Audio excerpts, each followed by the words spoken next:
What's up, everybody? It's Magic with RaceNews.com, back for a special edition of Dr. Miranda previews with the Breeders' Cup on the way and just a couple of weeks away. Dr. Miranda is here with her early look at some of her favorite long shots. Dr. Miranda, how are you doing today? I'm doing great. I'm super excited for Breeders' Cup. That's like 3 weeks from now. So it's super exciting.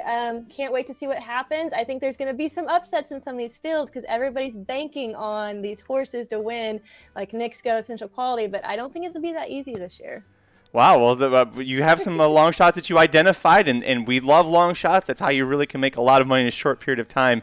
And you're right, the Breeders' Cup is looking pretty chalky, but there have got to be some prices here to find. It's just a matter of which ones can you find and can you press your opinions properly. So why don't you take us through who your 5 long shots are at the very early fields, by the way. We don't know who's running yet, but who are your early long shots from what we think is going to run? All right, so I'm going to apologize now. I'm probably going to mess up the he and she because I'm switching between girl races and boy races. So just if you want to nail me in the comments, that's fine. But here we go. So we're going to start off with the FanDuel Mile, where you have a very loaded field. And according to Avado Online, the favorite right now is Space Blues and Mo Forza. And then you have Tribuvan, who are all taking early odds. But I'm going to go with 1,000+ odds of the Brazilian horse In Love. Now, this horse I really liked last time out in the Keeneland Turf Mile Sprint, but I looked past him and I looked at some of these bigger named contenders. In that race, he was against some speed horses like Some Like It Hot Brown, and then you had the stalkers like Diamond Oops, but he stayed right behind the pace and he made it look so easy passing them the stretch.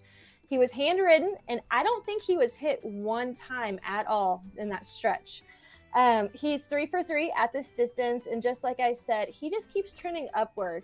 And that's one of the top things I'm looking for in these horses, because some of these horses are just getting tired towards the end of the year, and he's only raced 6 times as a 5-year-old. Now, the race before that, he was in the before the Keeneland Turf Mile Sprint, he ran even bigger at Kentucky Downs. So I just really like this horse. He's going to be a price, he's going to be looked past. So after that, we're going to move on to the Filly Mare Turf. Now, you have favorites like Warlike Goddess and Mother Earth, but I'm going to go with a price here who just won the Grade 1 Rodeo Drive Stakes, and that is Going to Vegas. This horse is 3 for. I really think she's going to be overlooked a lot, but I think she's a real deal, and I expect a huge race from her. Now, we're going to stay on the turf with this next race, and we're moving into the Turf Sprint. Everyone is going with Golden Pal, but I don't think it's going to be that straightforward. I'm going to go with another Kentucky Downs winner last time out, and that was who Curtis picked, and that was Gear Jockey.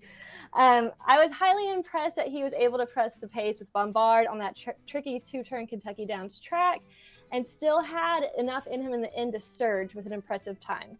Now, when I was handicapping that race, I was completely against this horse, but I think I really underestimated him. It may have been the fact that he went winless for 9 races in a row in his early career, but I really think that he's made a turn for the good. In his last 3 starts, he's had a consistent Equibase speed figures of 111, 111, and 112. He even tied for the second fastest in a turf sprint this year at all distances with a Beyer of 104. He never seems to have a bad race on the turf, and he's never lost more than 2.5 lengths. So I think he's going to press Golden Pal, and I think he's going to surge late. Then we're going to go into none other than my favorite field. We're going to go with the girls. We have the Distaff division, and everyone's going to be singling Latruska. But let's be honest, I don't think it's going to be that easy. There's going to be some other horses in here. She's an amazing horse, but I think she may be getting a bit tired. They have ran her all year. So with that said, I'm going to go with someone that everybody's going to think I'm really crazy for, and that is none other than Clairiere. I'll admit I was completely against her in the last race, but she proved me wrong in her first G1 win. The way she finishes these races is my favorite thing about her. Yes, I know Malathat is probably going to be in here, but she's been off since the Alabama, and that was in August. Last time she took a 3-month layoff, that's when she ran the CCA Oaks, and she lost to Maracuja. So I really think that this race is going to be on the back end. You're going to have Latruska, you're going to have She Dares the Devil. They're all going to be trying to get to the lead, and I think they're going to tire each other out. And I think it's going to come down to the closers. And I just love the fact that Clairiere has so much grit in her every time she races. She's always in the trifecta. She's always there. So I expect her to have a big race. And I'm going against Malathat and Latruska. Everybody's going to think I'm crazy, but here we go. And lastly, we're going to go with the classic. Now, who would have thought that I'm not going to be playing a Brad Cox favorite in this race? I'm not going with Mixed Go. I'm not going with Essential Quality.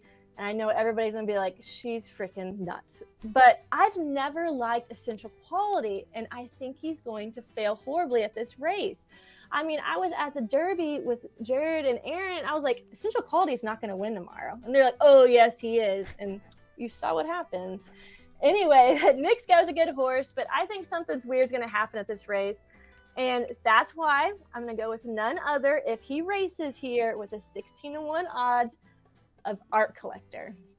This horse got sick last year before the Derby. He didn't get to run, and he would have been one of the favorites in the Derby last year. It has taken him some time to get back to his old self, but I think he's found his way. He's currently 3 for 3 his last races, winning a G2, the most recently winning the Woodward and beating Maxfield and Dr. Post. He even scored 107 career best fire. He led the field the entire way around. I think that he's going to stay close, but I think these Cox horses and the other horses are going to try to speed duel each other out. You have Medina Spirit in there, and I think he's going to stalk the pace and just be there. So those are my 5 horses. Dr. Miranda taking us through her early long shot looks at the Breeders' Cup. 14 races, 2 days, $31 million in purses. One epic weekend. We'll be back for a lot more content here on the Racing Dudes YouTube channel. Make sure you subscribe. Hit the notification bell so you're alerted every time that we have a new video for you. Dr. Miranda will be back later this week, or maybe next week, with her early look at her 5 favorites that she likes in the Breeders' Cup horses. If you're looking to single, these are the ones you might want to take a second look at. Dr. Miranda, let the folks know at home where they can follow you for all of your tips and insight. At Miranda Bunge. We'll be back again with more content. See you over at racenews.com. Take care.